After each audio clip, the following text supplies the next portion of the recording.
എഫേസ്യ ലേഖനത്തിലേക്ക് കടന്നു വരാം. അതിൻ്റെ 3-ാമത്തെ അധ്യായം 20-ാമത്തെ വാക്യം ദൈവസന്നിധിയിൽ വായിക്കാം. എഫേസ്യ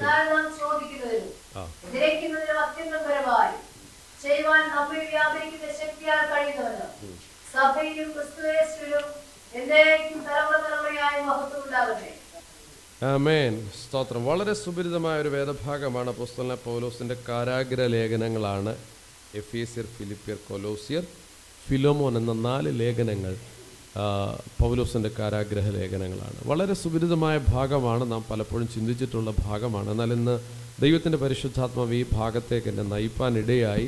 പൗലോസ് പറയുകയാ, ഹല്ലേലൂയ, എന്നാൽ ആമേൻ, നാം ചോദിക്കുന്നതിലും നനയ്ക്കുന്നതിലും അത്യന്തപരമായി ചെയ്യുവാൻ നമ്മിൽ വ്യാപരിക്കുന്ന ശക്തിയാൽ കഴിയുന്നവന് സഭയിലും ക്രിസ്തുയേശുവിലും എന്നേക്കും മഹത്വം ഉണ്ടാകട്ടെ. എത്ര പേർക്ക് ആമേൻ പറയാൻ കഴിയും? നമ്മുടെ ദൈവം അങ്ങനെ. പത്രോസ് വളരെ രാത്രി മുഴുവൻ അധ്വാനിച്ചു, ഒന്നും കിട്ടിയില്ല. എങ്കിലും ദൈവത്തിൻ്റെ വാക്കിന് വല ഇറക്കിയപ്പോൾ പടക് 2 മുങ്ങുമാറാകുവോളം അതിനെ നിറച്ചു. ചെറിയൊരു നിറവല്ല, അവൻ 2 പടക്. ഒരു പടകിലായിരിക്കും അവർ മീൻ പിടിക്കാൻ പോയത്, പക്ഷെ ദൈവം കൊടുത്തപ്പം 2 ദൈവത്തിന് അറിയത്തില്ലേ, പക്ഷെ ദൈവം കൊടുക്കുമ്പോൾ അങ്ങനെ, ദൈവം തരുമ്പോൾ അങ്ങനെ. ഇവിടെ ഇരിക്കുന്ന പകലിനും അവൻ പലതും ചോദിച്ചുകൊണ്ടിരിക്കുക. കുറച്ചേ കിട്ടൂ, ഒന്നേ കിട്ടൂ, അല്പമേ കിട്ടൂ എന്നൊക്കെ ചോദിച്ചുകൊണ്ടിരിക്കുമ്പോൾ ദൈവത്തിൻ്റെ പരിശുദ്ധാത്മാവ് പറയും, അല്ല അല്ല അല്ല, നിറച്ച് തരാൻ കഴിയുന്നവനോടാ ഞാനും നിങ്ങളും ചോദിക്കുന്നത്. ലോകം അസാധ്യമെന്ന് പറഞ്ഞേക്കാം, ലോകം തള്ളിക്കളഞ്ഞേക്കാം, ലോകം ഒരു ഓപ്ഷൻ ഇല്ലെന്ന് പറഞ്ഞേക്കാം, പക്ഷെ ദൈവം പറയാം, അല്ല, ഐ വിൽ ഡു, എനിക്ക് ചെയ്യാൻ കഴിയും. ഇന്ന് പകൽ അങ്ങനെ വിശ്വസിക്കാൻ തയ്യാറാകുന്ന ദൈവമക്കളാണ് ഞാനും നിങ്ങളുമെങ്കിൽ വിശ്വാസത്തോടെ സ്റ്റെപ്പ് വെച്ചോ. ചോദിക്കുന്നതല്ല തരുന്നത്, അവൻ നനയ്ക്കുന്നതല്ല തരുന്നത്. അവൻ ചോദിക്കുന്നതിലും നനയ്ക്കുന്നതിലും അപ്പുറമായി ചെയ്യുവാൻ നമ്മിൽ വ്യാപരിക്കുന്ന ഒരു ശക്തിയുണ്ട്. നമ്മൾ അറിയുന്നില്ല, നമ്മൾ ഈ ശക്തിയും കൊണ്ടാണ് നടക്കുന്നത്. ഈ ശക്തിയുള്ളവരാ നമ്മൾ. ഹല്ലേലൂയ.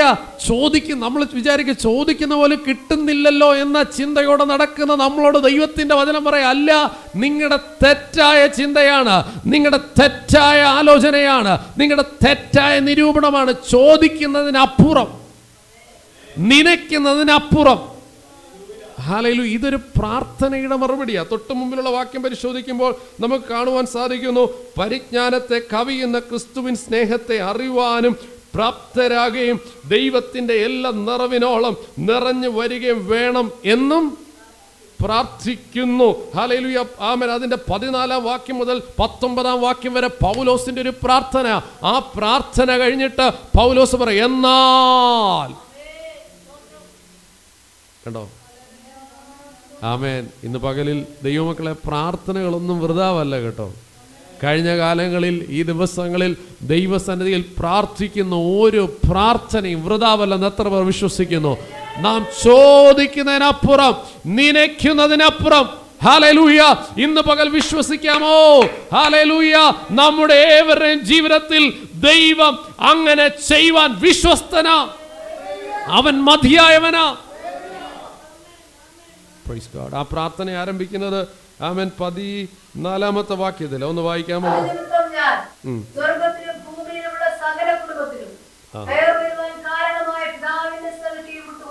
പൗലോസ് പ്രാർത്ഥിക്കുന്ന രീതി അവിടെ എഴുതിയിരിക്കുക.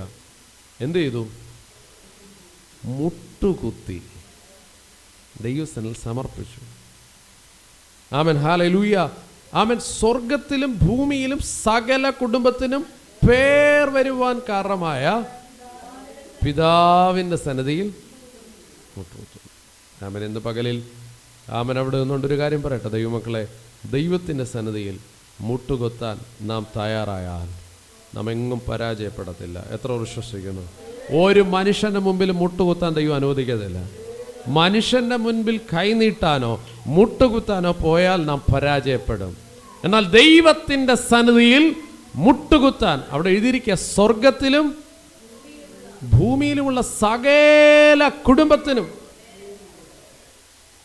ഒരു കുടുംബത്തിന്റെ വിടുതലിന് വേണ്ടി, അവൻ തലമുറയുടെ വിടുതലിന് വേണ്ടി, അവൻ അടുത്ത ഒരു വഴിക്ക് വേണ്ടി, വിശാലതയ്ക്ക് വേണ്ടി, നന്മയ്ക്ക് വേണ്ടി കാത്തിരിക്കുന്ന ദൈവവേദലെ ദൈവസന്നിധിയിൽ മുട്ടുകുത്താൻ തയ്യാറായാൽ, ദൈവസന്നിധിയിൽ സമർപ്പിക്കാൻ തയ്യാറായാൽ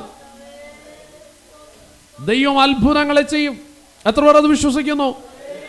അവൻ നാം ചോദിക്കുന്നതിനപ്പുറമായി, നനയ്ക്കുന്നതിനപ്പുറമായി, അത്യന്തം പരമായി. ഹല്ലേലൂയ, സ്തോത്രം, ഹല്ലേലൂയ. നമുക്ക് വേണ്ടി ചെയ്യുന്ന ഒരു ദൈവത്തെയാണ് നാം. ആമേൻ, സ്തോത്രം. കാരണം നമ്മുടെ ജീവിതത്തിലെല്ലാം പല ചോദ്യങ്ങൾ കടന്നു വരാം, അല്ലേ? ആമേൻ. ആ ഒരു ഭാഗം നമുക്ക് വേഗത്തിലൊന്ന് ചിന്തിക്കാം. യോഹന്നാന്റെ സുവിശേഷത്തിലേക്ക് കടന്നു വരാം. 6-ാമത്തെ അധ്യായം 4-ാമത്തെ വാക്യം ഒന്ന് വായിച്ചാൽ.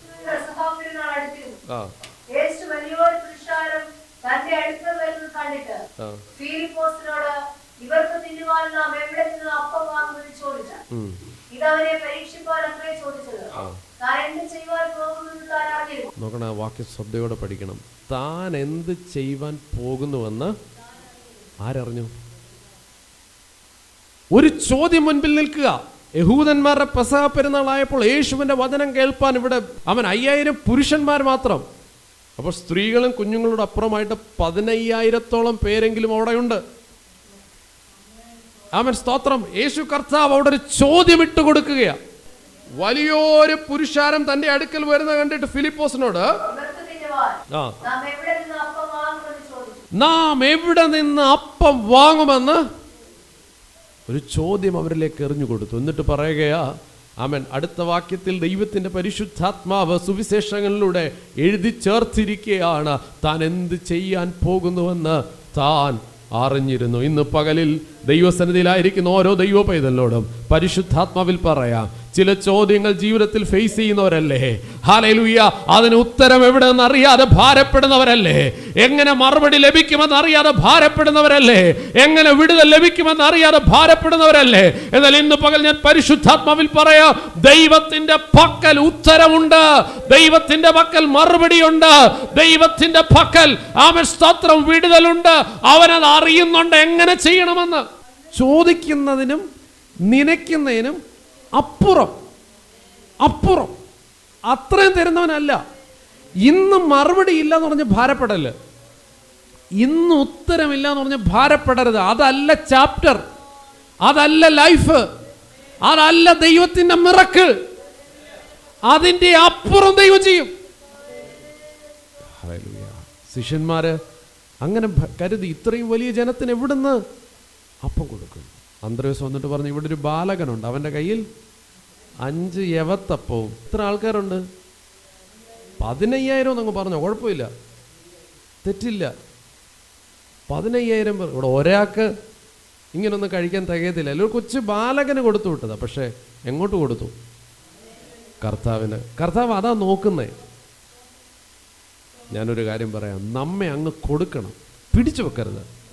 വിശ്വാസത്തോടെ സ്റ്റെപ്പ് എടുക്കാൻ ദൈവം പറഞ്ഞാൽ എടുത്തോണം, ചെയ്യാൻ പറഞ്ഞാൽ ചെയ്തോണം. നിങ്ങൾ പിന്നെ മിറക്കിളെ കാണത്തുള്ളൂ. അത് വെറുതെ വായിച്ചു വിടാനുള്ളതല്ല. ഇതിലെ അത്ഭുതങ്ങൾ പ്രാപിക്കാനുള്ളതാ. നിശ്ചയമായി വിശ്വസിക്കുന്നു, ഈ വർഷം ഒരു കൊയ്ത്ത് തന്നെയായിരിക്കും. തലമുറകളില്ലാത്ത എല്ലാവർക്കും ദൈവ തലമുറകളെ നൽകി ദൈവം ആദരിക്കും. ഞാൻ ആത്മാവിൽ പ്രഖ്യാപിക്കുന്നു, ഞാൻ ആത്മാവിൽ കൽപ്പിക്കുന്നു, ഞാൻ ആത്മാവിൽ ബ്ലസ് ചെയ്യുന്നു.